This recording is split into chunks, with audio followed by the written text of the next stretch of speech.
So we're killing the ends of our hair today using only plastics, no bending rollers, no flex boards, just plastics, the very plastic that your hair came in. So you don't need anything else. We're trying to achieve the Coi Leray braids or the pop smoke braids. It was a combination of the two actually. I'm not going to show you the braiding process. I just want to show you how to actually curl the ends, which is in a fun, easy way with no other additional things needed.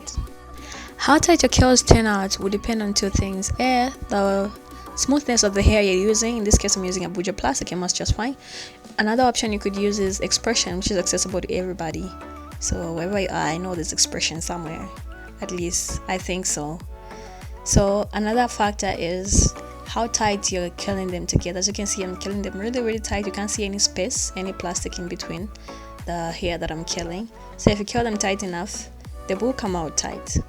If you don't want them to be tight, just space them out.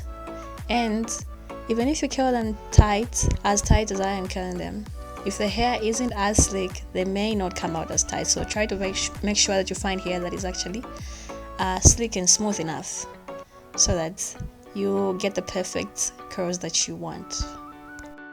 You can also use cotton or yarn, as most people call it, to curl your hair. The only difference is that the curls are not going to be, the top parts will be bigger than the bottom ones. As you go down, they become smaller.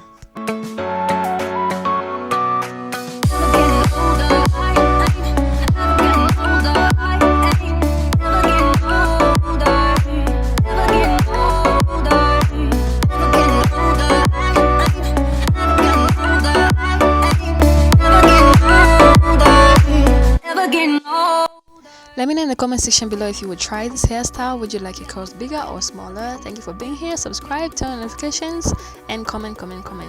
Thank you.